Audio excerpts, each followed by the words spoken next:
Ada handphone di kepala saya. Setiap malam, setiap kali saya membuka buku-buku itu, setiap saya mencoba kusuk membaca, tiba-tiba terdengar suaranya. Ini terjadi sejak ayah membuat peraturan baru di rumah ini, melarang handphone di malam hari. Dan saya harus menyerahkan benda pujaan itu pada ayah. Maka saya akan duduk di bangku itu, menghadapi buku-buku bisu dan tak asik itu, sampai saya tertidur. Ayah atau ibu, mereka bergantian seperti tentara jaga malam, akan datang ke kamar ini setiap 1 jam sekali untuk memastikan bahwa saya masih membaca sebelum pukul 10 atau 11 malam, waktu saya untuk tidur.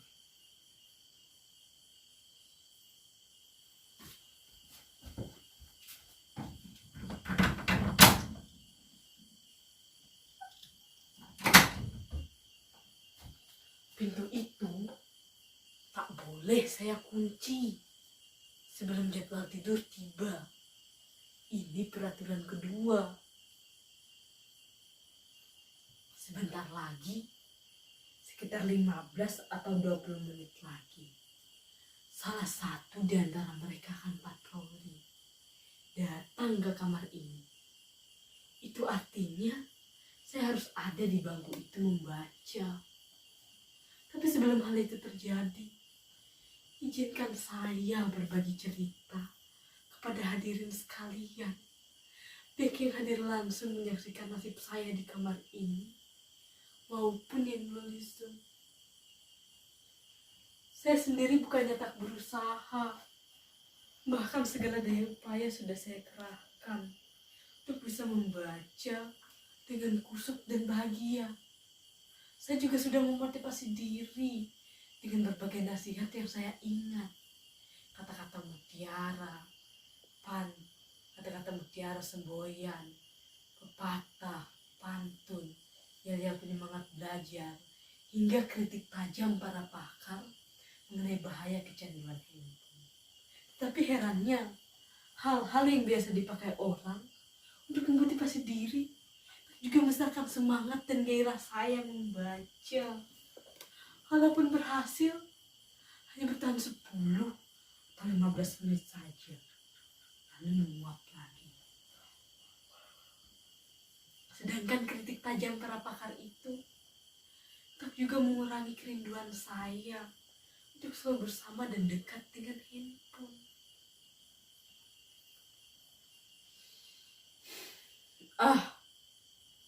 Kalau saja mengubah diri bisa dilakukan serenyah ceramahnya Maria Teguh, mungkin saya tak menderita begini lagi. Apa? Saudara-saudara tak yakin saya menderita? Apa tak terlihat beban derita itu di wajah saya, di sorot mata saya, di getar suara saya, di seluruh tubuh saya ini?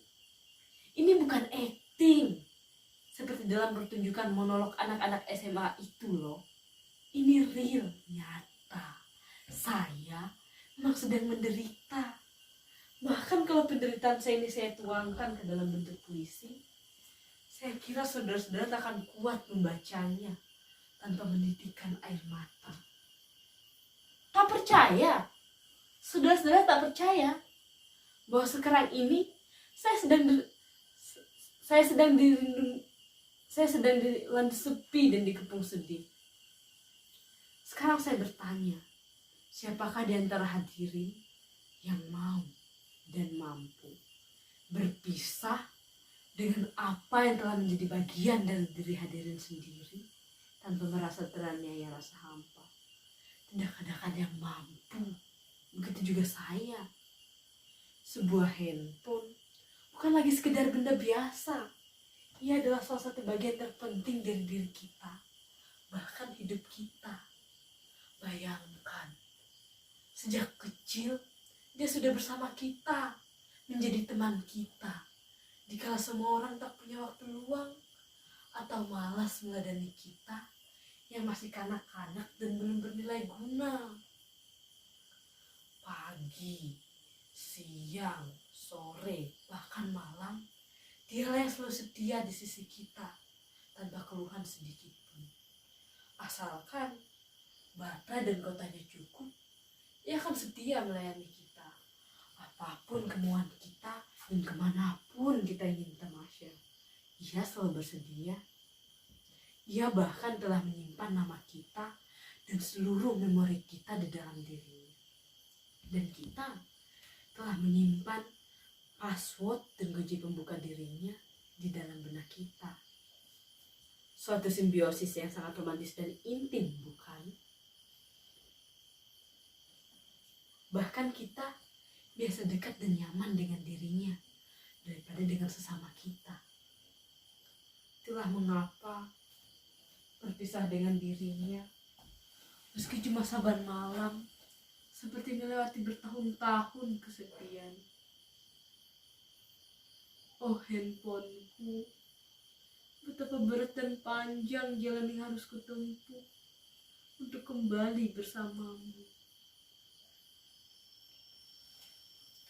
Sejak pertama, saya bisa membaca dan menulis. Saya sudah menuliskan nama saya di dalam dirinya. A, R, R, A, Y, A, N. Saya memang sempat berganti-ganti partner dari satu handphone ke handphone lainnya. Tapi apapun jenisnya, sikap mereka tetap sama, setia menemani dan melayani. Tak pernah berkurang sedikit pun, bahkan semakin istimewa dan besar kemampuan mereka melayani kita. Coba bandingkan kesetiaan dan konsistensi mereka dengan kita.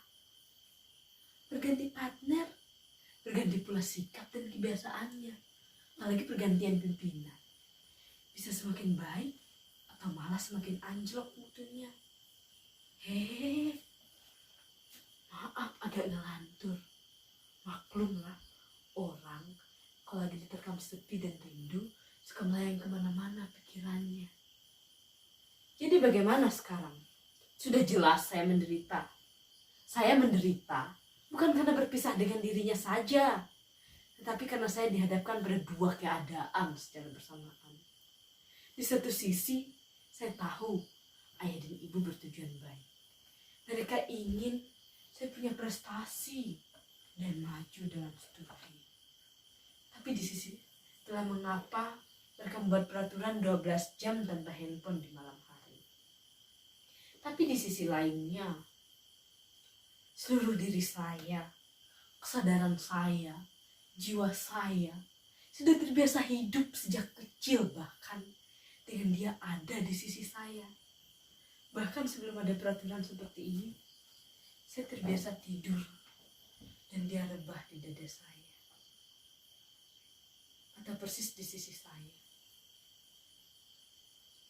Tak mudah lagi bagi saya melewati hari meski sesaat tanpa dia. Kadang kalau saya tak kuasa menahan rindu padanya, saya ambil casingnya, saya dekatkan ke dada seperti ini. Saya terkenang pula saat-saat dramatis kami, saat ia menjadi lemah dan kritis, dan saya dengan panik mencari tempat untuk menambah energinya. Tak ada yang lebih membahagiakan selain mendengar suara renyah dan riangnya, bertamasya dengannya, kemanapun saya ingin mengunjungi situs-situs atau menikmati menu-menu lezat yang ditawarkannya. Ia telah membuat hidup ini menjadi amat mudah, simpel, lebih cepat. Dan ia tak akan membiarkan kita menunggu lebih lama. Ia bisa membahagiakan kita tepat di saat kita menginginkan. Bahkan kini, ia memiliki banyak sarana yang bisa menunjang kesejahteraan kita dalam tempo sesingkat-singkatnya. Jadi bagaimana bisa saya bersabar berlama-lama dengan buku-buku bisu itu untuk menata masa depan. Itu sangat menghabiskan waktu, tenaga, dan pikiran. Sedangkan kita hidup di masa yang sangat bergantung pada kecepatan dan keringkasan. Siapa tak cepat dan ringkas akan ditinggalkan, menjadi fosil penghuni museum peradaban. Saya sebenarnya pernah hampir berhasil, tidak terlalu bergantung padanya, selain untuk hal-hal penting saja.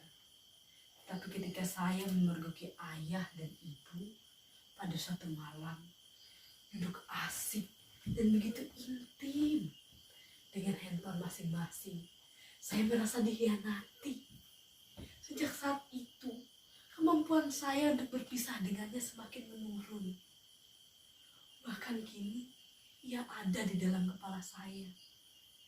Dia seperti denyut dalam jantung saya. Saya sudah teramat dalam mencintainya.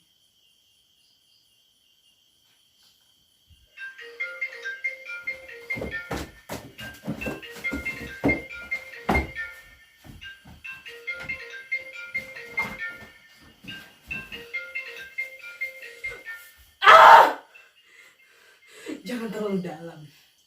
Jangan terlalu dalam mencintainya. Atau kalian akan menderita seperti saya.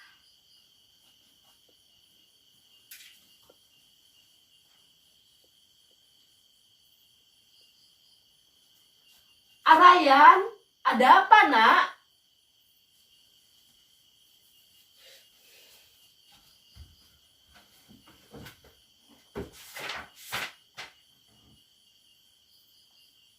Betapa berat dan panjang jalan yang harus kutempuh. Tapi inilah yang harus kulakukan untuk mendapatkan kelahiranku kembali.